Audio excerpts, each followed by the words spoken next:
Welcome to the Default Profitable Podcast. You're listening to the next episode. Today, we're going to focus on a couple different things, what it takes to start, run, and grow a small business, but also some of the lessons that our guest has taken from her clients. I'm your host, Matt Nettleton, and today my guest is Andrea Liebross. Andrea, welcome to the show. Thanks for having me, Matt. No problem. So you and I just had a quick conversation for about 30 seconds, but why don't you, before we talk about your business, introduce yourself to the people that are listening. So tell us a little bit about you. Sure. So I am currently residing in Zionsville, Indiana, and we just moved across, we crossed Michigan Road into Zionsville from Carmel. We lived there for about 24 or 5 years, and now we're over in a new house in Zionsville. But I'm originally from the Boston area. Um, However, I've got 2 kids. They're 24 and 21, and they were both born here in Indianapolis. And I run a business that really is, my clients are worldwide. Everything I do is virtual. I do have clients that live right around the corner, but I also have clients that live far, far away. And what I do is I work primarily with female business owners, women business owners who are wanting to grow, scale their business, but also are trying to integrate it really into their life. So, I say I'm doing business coaching, but I'm going to be honest that life gets in the way of their growing the business a lot. And sometimes the conversation can go in that direction. So, how's that? So that's good. So what led you to start the business? What led me to start the business is what led me to start the business. So I worked for another company in a corporate role. This is a great question. Yes. Corporate role where I was doing what they were calling recruiting, hiring, and training new, what were sort of like franchise owners, although legally they were not franchise owners. And I worked for them for about 10 years. And what I realized was that, there was lots of parts of that, of being in that role, that I absolutely hated. But what I really loved, the reason I probably stayed, was that I loved kind of helping them through what I now would call the messy middle. So I wrote a book called She Thinks Big, and messy middle is in that subtitle. And that messy middle is really where you've seen some success. Hopefully you're profitable. You are realizing, though, kind of what got you here is not what's going to get you to that next level. And things start to feel and actually even look messy. So that's kind of where I think my zone of genius is. And that's why once I kind of cut off the Band-Aid, I'll call it, honestly, and left, and assessed what do I want to do next. I hired my first coach, and we kind of uncovered this why I stayed type of discussion in that discussion. And that's why about 8 years ago, I started this business. All right. And Yeah. so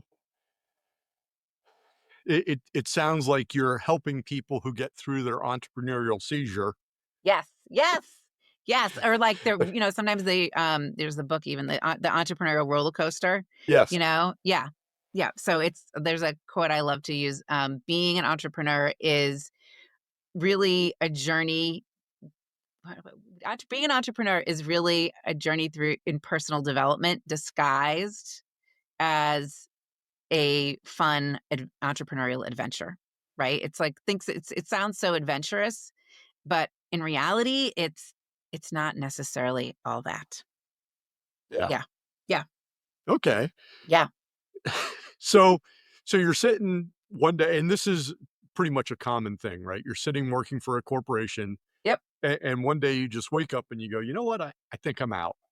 Yeah. I mean, it wasn't one day. It was a lot of days, but then it was one day. I mean, you make decisions in split seconds, right? It was Right. one day when I said I'm out.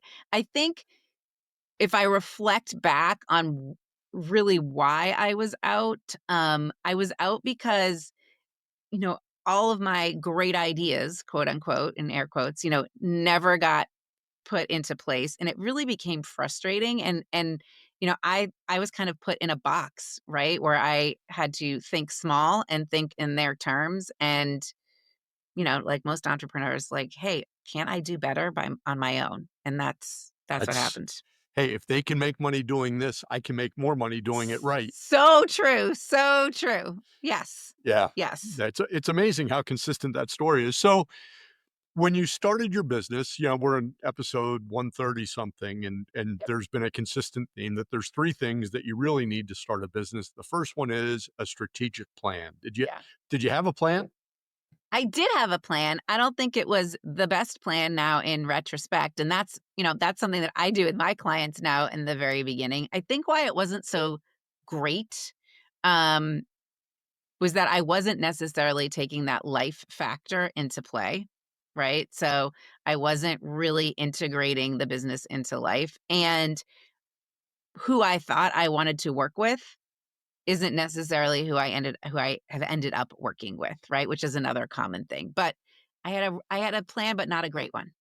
So the funny thing is it's not even uncommon for somebody to say who I thought I was going to work with isn't who I worked with. It's super common for to hear what I thought I was going to sell isn't what I ended up selling. Yes.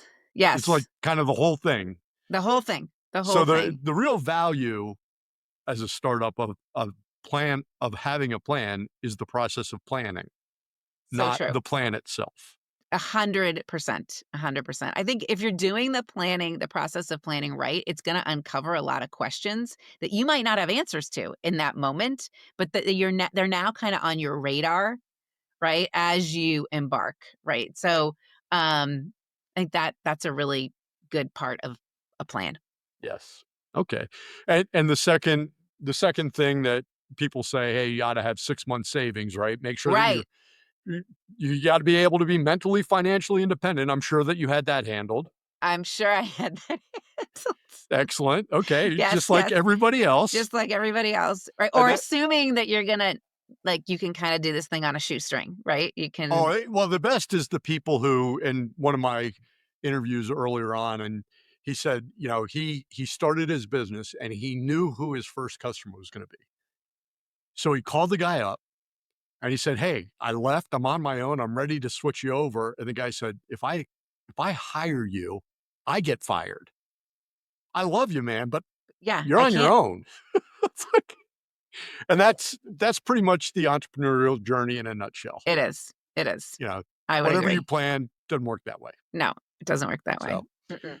all right, and then and we already covered the third part. The third part was a good understanding of the people that you're going to sell to, but it sounds like you didn't really have that either.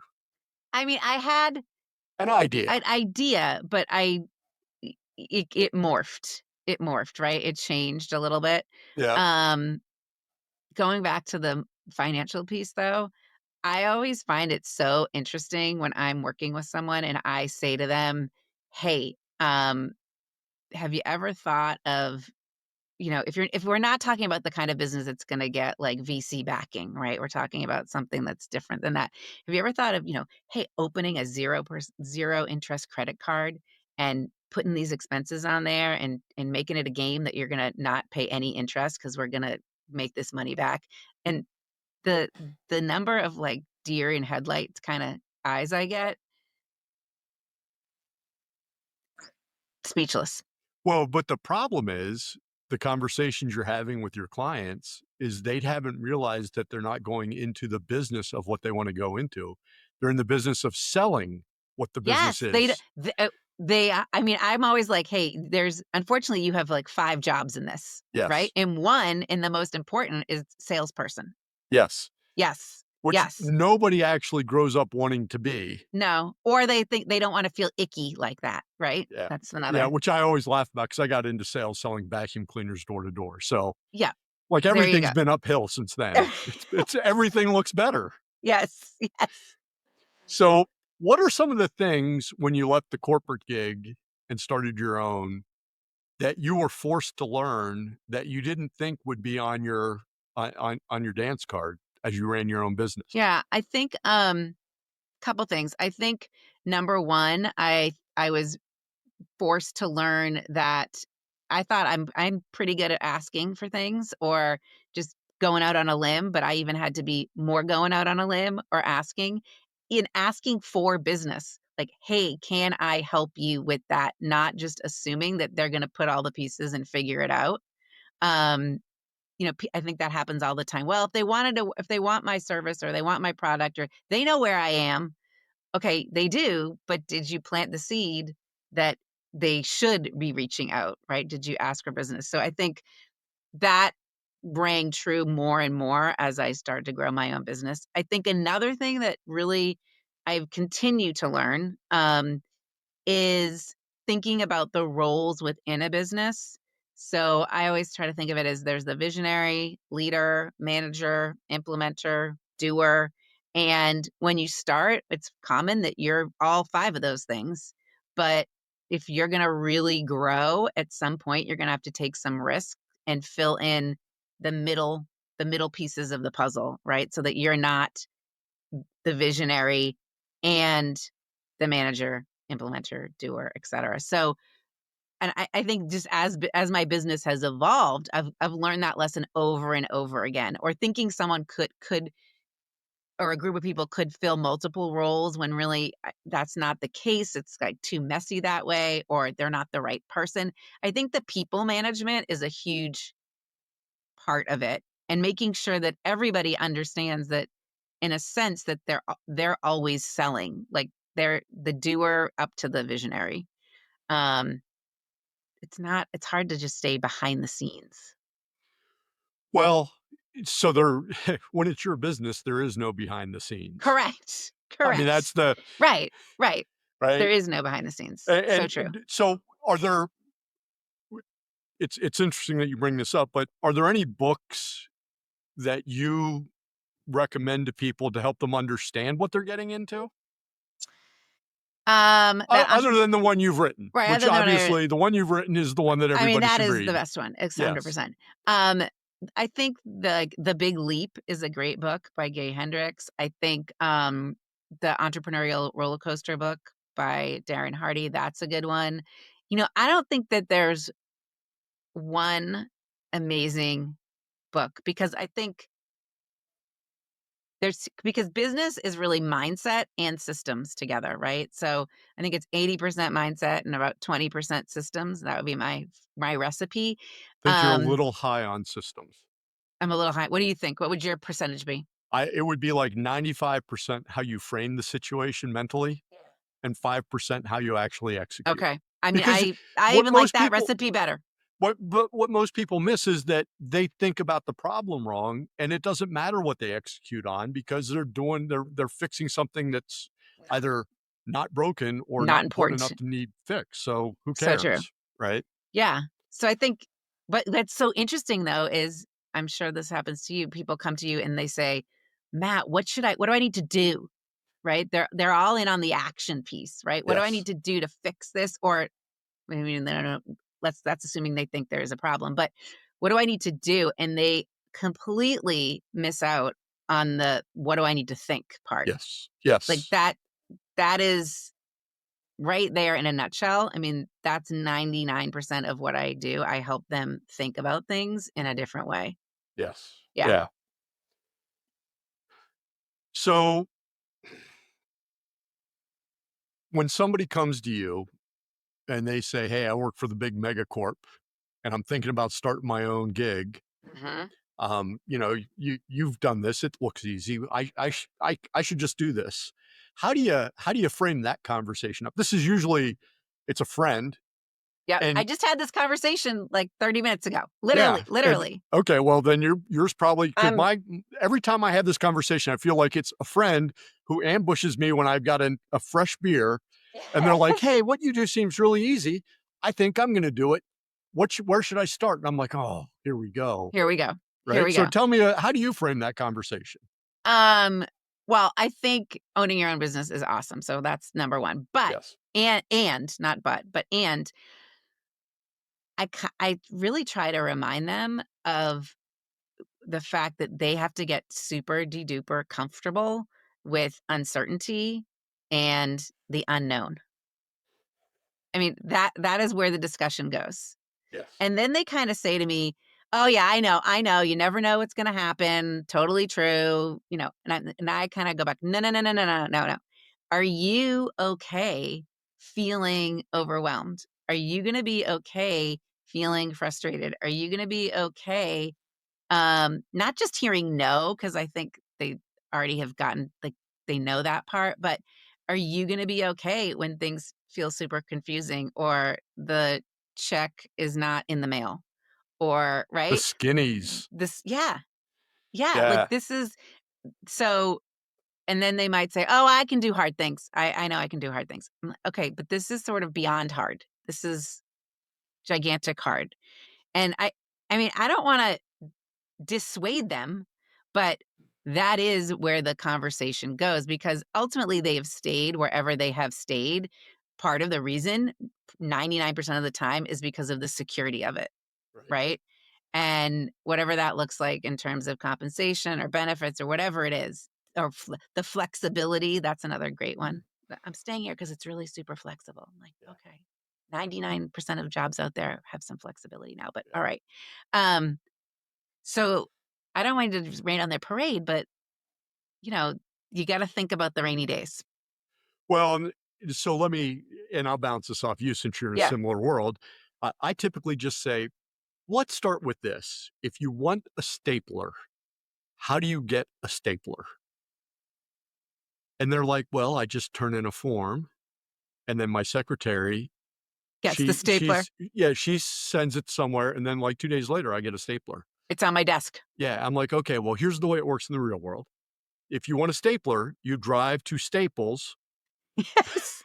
and you buy a stapler. You scan no, wait, you forgot an important step. You scan the 15 staplers on the shelf. Yes. You try to decide Which which is the one appropriate. is the best Yeah. or which you can afford or which is gonna do the job you want it to. Once you got through that, then you choose it, you walk to the checkout, you hope they have a bag to put it in, and you Yes. drive home.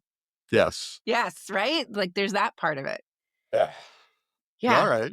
Yep. Yeah, it is funny though. We live in a world where people work for these big companies and they just get this like entrepreneurial seizure, like the E-Myth says, where Yes. they're like, "Oh, I can just go do this on my own and make a lot of money. I don't have to learn Right. anything." And But and then, like, going back to the stapler example, then I also point out to them, "You're gonna tell me at one point that you don't have time to go to Staples, yeah, right? Because you need to be doing revenue generating activities," which is true, you totally do, okay? But is what you're presenting to your prospective client stapled? Like, yeah. no. So you right? It's when you start to embrace the healing power of right? I need to Yes. do revenue generating activities and I need to buy a damn stapler. Right, right. So true. And So true. Stephanie Daly, who I think you might know through I do know Navo, her, yes. yeah, so her comment about this was, "Listen, in the end, if you're not comfortable waking up at 3:30 and thinking about your business, you probably shouldn't start it." That she is 100% correct. Yeah. Yes. So, yeah. Yep. Alright.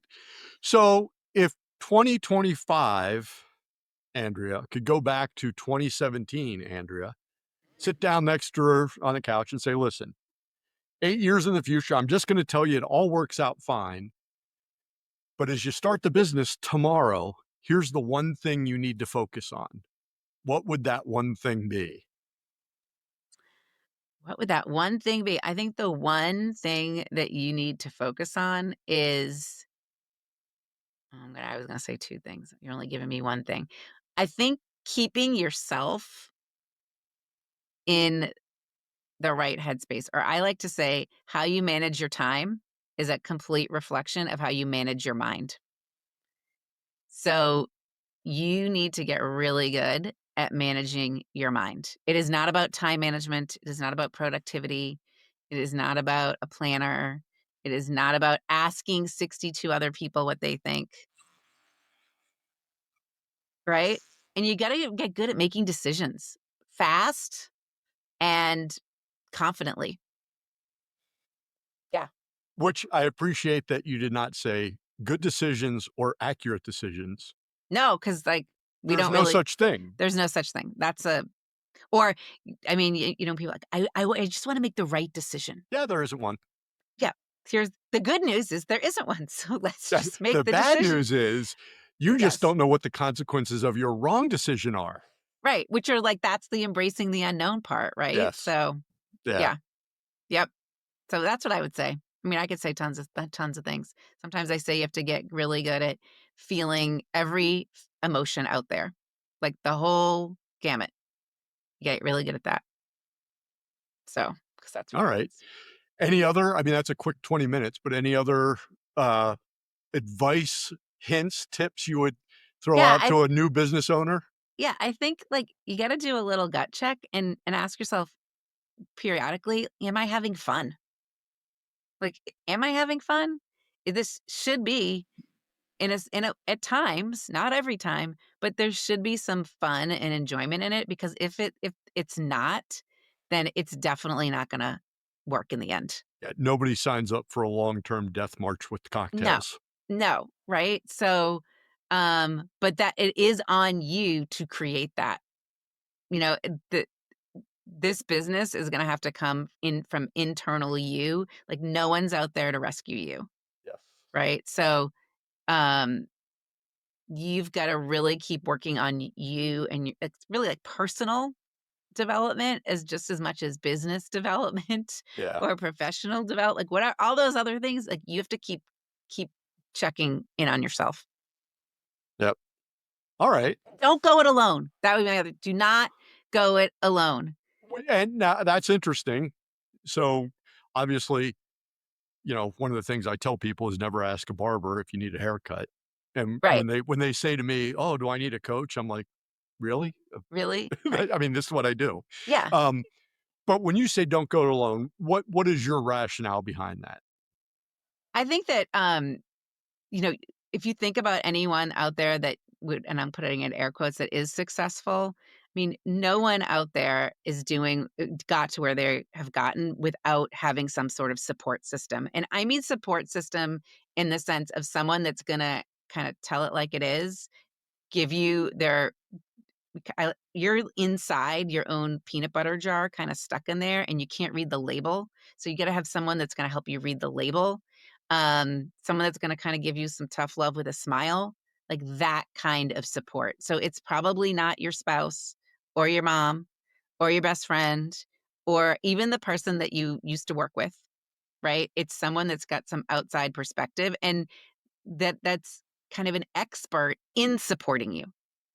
Right, and then you could have a sales coach, and you can have a financial coach, you can have all sorts of support, right? But don't think that that is not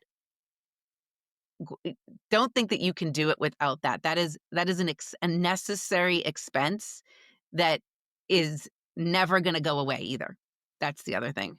Have you, and I don't know if you've heard it, but there's a Tim Ferriss podcast where he interviews Arnold Schwarzenegger. Yeah, yep. And I Arnold haven't listened to that Schwarzenegger's one, but quote I know what you're is, talking about. "I did this myself, not by myself." Yes, that's so good. Right? Because Yes, you have to do a lot of the work yourself, yes. Oh, yeah, but you no, because no don't one's have gonna to do it by yourself. There are correct. there are peers there. I think being a business owner is potentially the loneliest occupation in the world because if you have a bad day or you have a bad month or you have a bad quarter and you're waiting for that check to come in so you can make payroll, you can't talk about it with your employees. No, You can't talk about it with your suppliers. You don't want to talk about it with your spouse, no. right? You Right, can't talk so about it with your banker. And the people that you're friends with don't understand. they don't. They totally don't. And it's not what they wanna talk about as you're having your cocktail, right? Hey, So, they don't care that much. no, no. So, Yeah, yeah, well, 100%. I'm with you. all right. Well, I think that's a good place to kinda I love that don't do it yourself by yourself. I love So true. that whole mindset. So All true. right. So as we wrap up, I wanna make sure everybody knows they can find more information about you, about your book, and about Yes. your website and your company, at defaultprofitable.com. And if you're listening, there's 3 ways you can help us grow. Leave a review, hit subscribe, or share this episode, or any of the other episodes that you find interesting. Andrea, thanks for being a guest. Thanks for having me. No problem. For all our listeners, we'll be back next week with another episode. Until then, stay focused, keep working, stay profitable.